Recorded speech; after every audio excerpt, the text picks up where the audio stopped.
And joining us in studio is Hassan Omar Hassan, who is the Senator Mombasa County, as well as Ambrose Weda, a prominent city lawyer. Thank you both for being with us. You can actually baptize him Senator KTN County.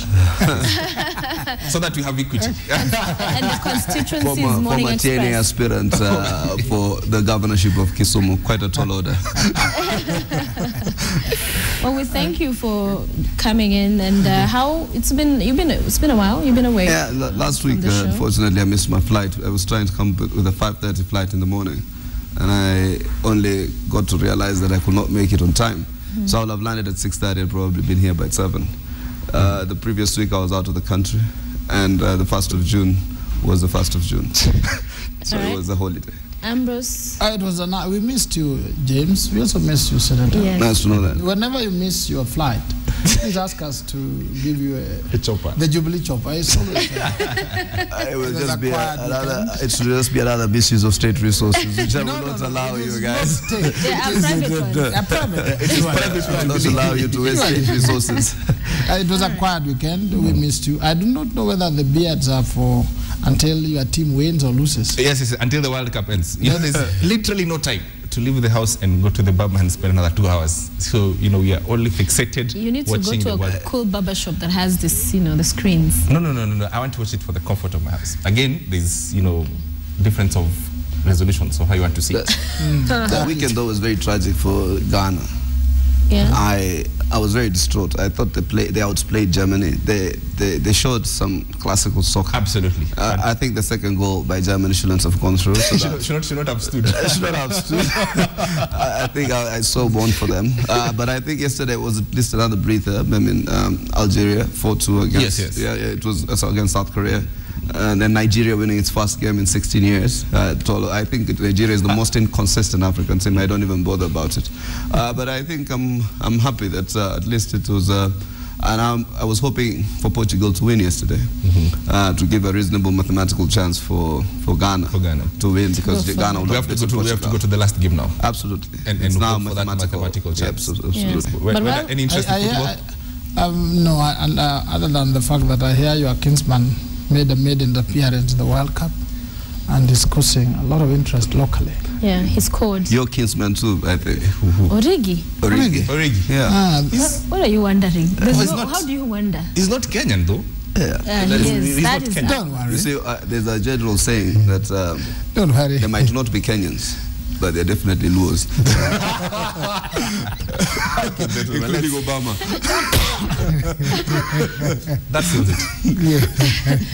Let's have a look at Mock the Week, which is satire by Wilson Borough. And when we come back, we'll talk to you, because while you were away and James was away from the show, you made it to list on a list that is being investigated. Very famous list. A very famous list. We'll start at that point and many other points. So we'll come to that, but let's first go to Mock the Week.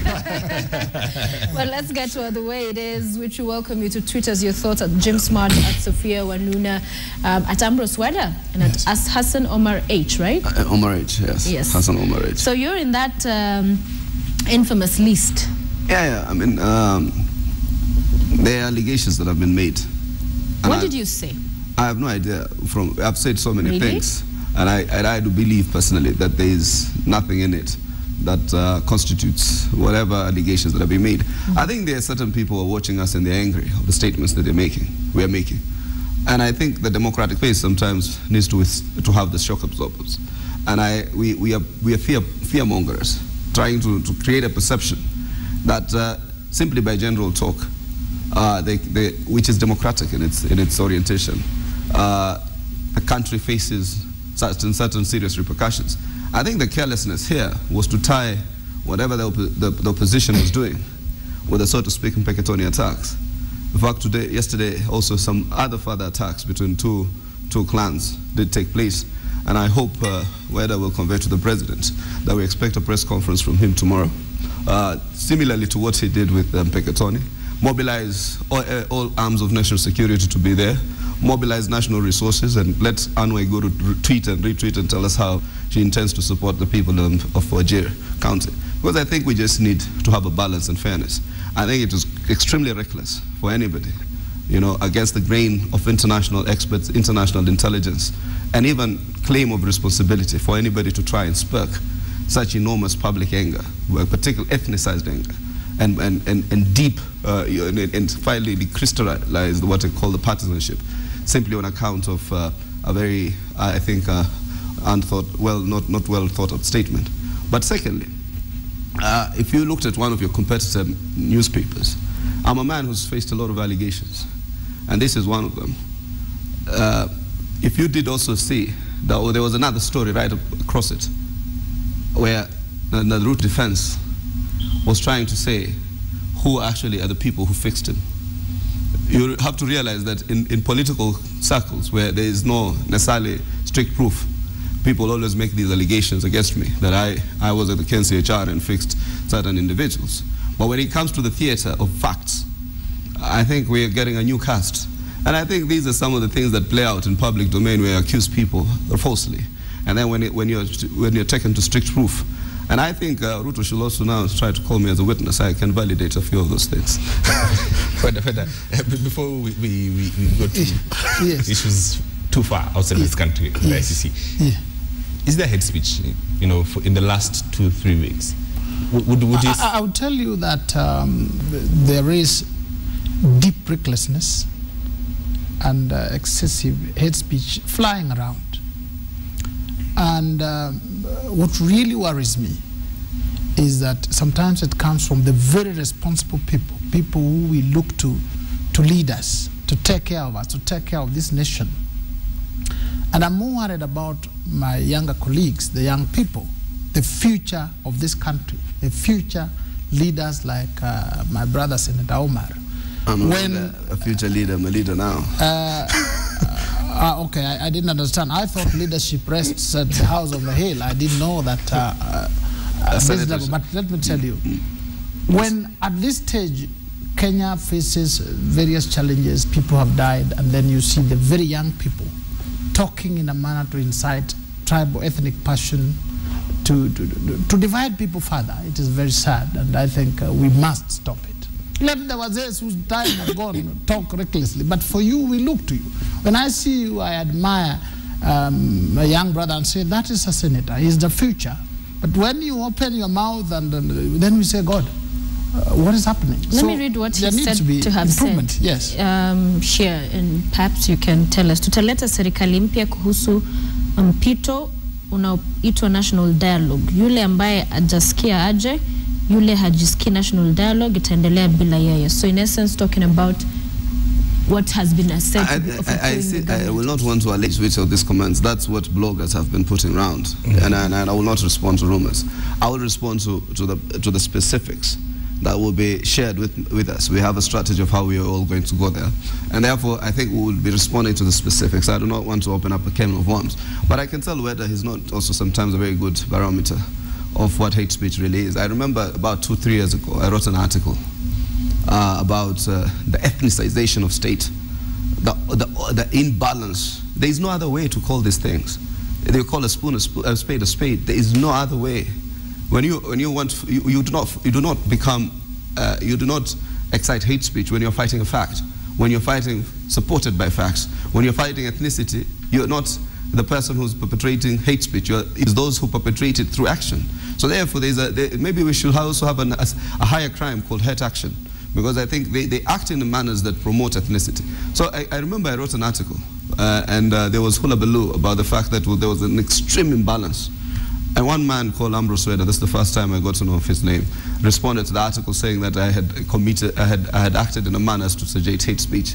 So I was gladly called by the NCIC, and they did the judge that was a fair comment. So I think, you see what, it depends on the political polarity you are at sitting at that point in time. But did you say that, Senator, before we move on? What? Did you say those words that I read? I am saying I will not, my dear sister, Sophia, commit myself to so many, whatever else. You could imagine 100 other things that I could have said, which could have constituted. So I will wait for the specifics.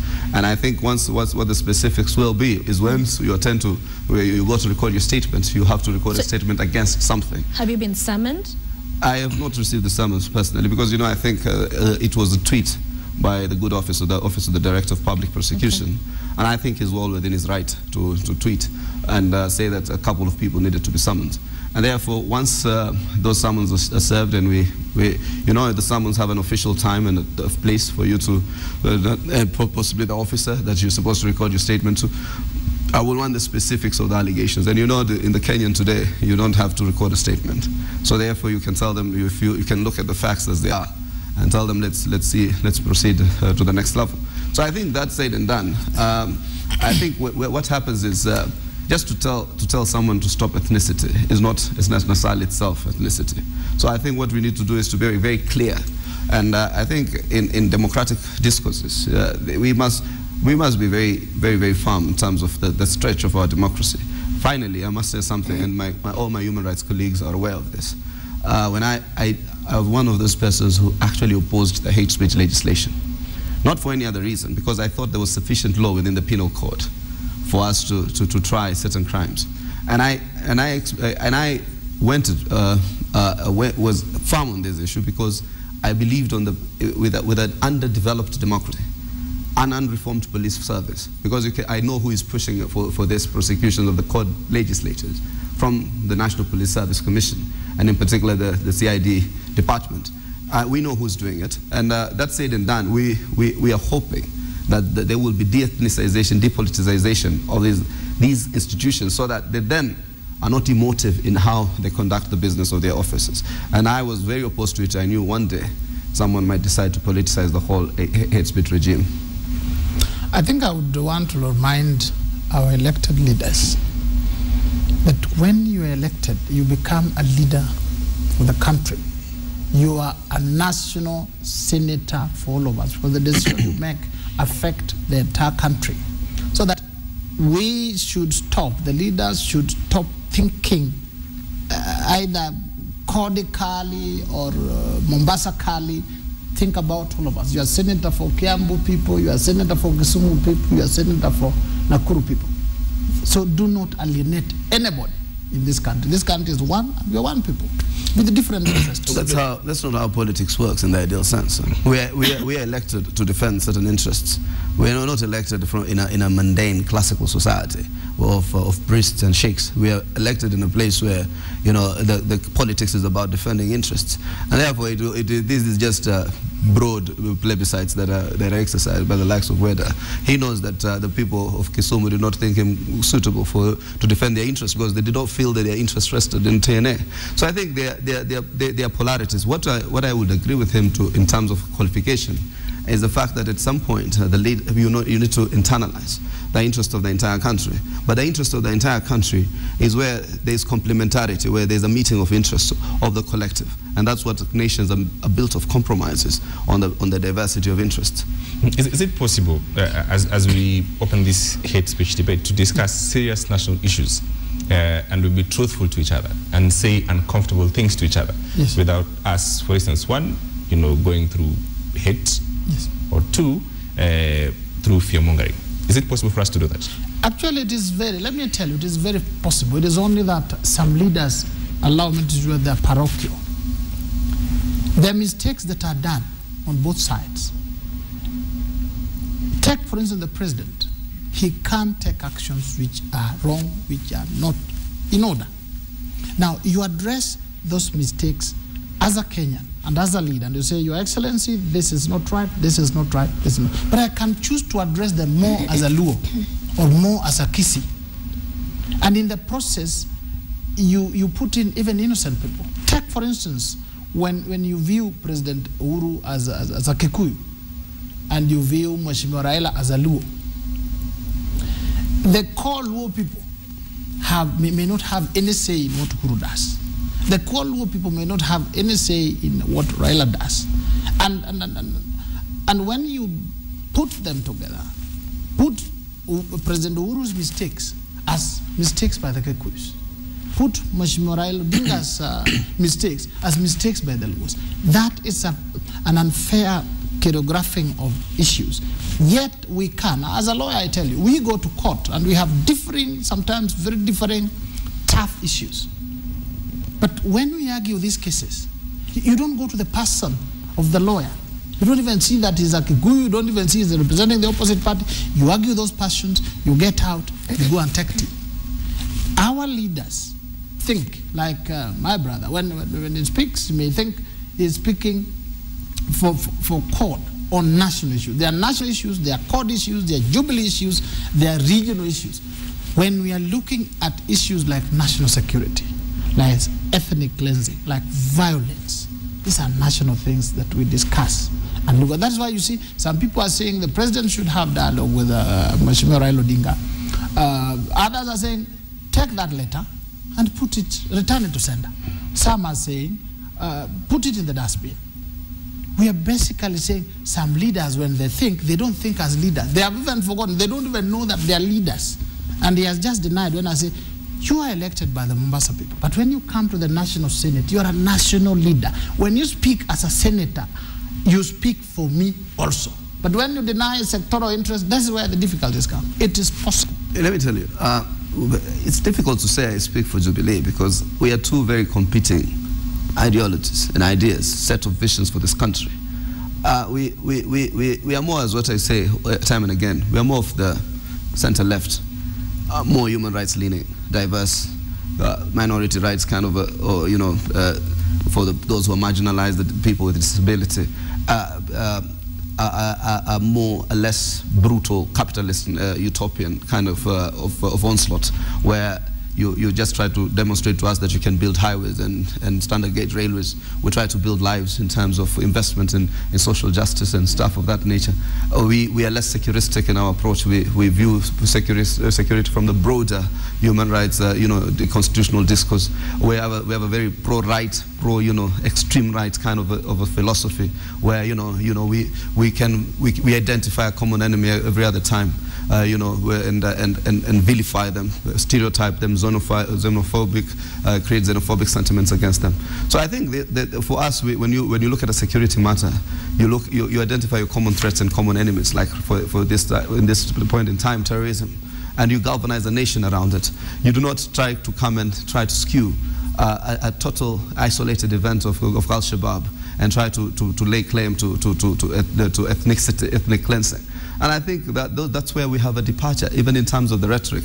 We have a departure because rhetoric informs your broader policy. So I think whether we like it or not, we are not in a classical society. We are not in a mundane, authoritarian regime where nobody can express their opinions in the divergence, even in terms of the extreme divergence. So I think when you have two sets of competing interests, the people who keep these arguments of national development, those are usually the dictatorial sentiments, stability. If you hear that type of argument, you will find it's the people who want us to keep quiet, as they do everything else against the book. And I think that the opposition has democratic avenues through institutions created by the Constitution, including the institution of the people, which is, I think, the supreme institution and sovereignty where it rests. I therefore have no apologies. I think I do agree that there are tempers in this country at this time which we need to cool down. And I think we've managed the Prime Minister and the court leadership progressively to to create that balance. He has given a statement in response to Uhuru Kenyatta, asking for national unity, asking for us to rally around the common threats. He's taken the progressive step to start teasing out the issues in terms of the dialogue. And continue to extend the olive branch of nationhood and friendship. But talking let me clarify just one thing. One thing which is very clear is the misnomer that we have something called Jubilee, something called CORD, or something called a money. These were names coined during elections to describe various groupings. After election, we have clear mandate under the Constitution. And that Constitution itself, actually the Constitution we have, does not distinguish in Parliament who are the opposition, who are what. The way our Constitution is, and the lawyers should know, Parliament should check the President, the executive. The judiciary should come in between. These people who have coded themselves to the extent that they say they have an ideology, they have a what, even on national issues, these are some of the areas we miss it. Let me just respond to that. We miss it. Which constitution, lawyer, do you read? The constitution recognizes the political parties as vehicles for political competition and mobilization. But political parties means that then it gives Parliament the capacity to create the Political Parties Act. The Political Parties Act allows the creation of political parties that are envisaged by the Constitution. And these political parties eventually, even within the standing orders, because every law emanates from the other law, the standing orders does recognize the role of an opposition, which is called, within the context of a presidential system, a minority. And that's why we have a minority side and a majority side. And they compete in terms of their ideas. I mean, lawyer, for heaven's sake, that is what democratic discourse is, the democratic arrangements. It's not, it's not say, they do not say in the Constitution, Code or Jubilee. That's a very simplistic argument. When it talks about political parties, they can call themselves any other name. They can even call themselves Morning Express or whatever name. They're out parties. There. Political parties and political coalitions are recognized in the Constitution. They are recognized in our Political Parties Act. They are recognized within the institution of the Senate. They are recognized within the institution of the National Assembly. They are recognized by the IEBC.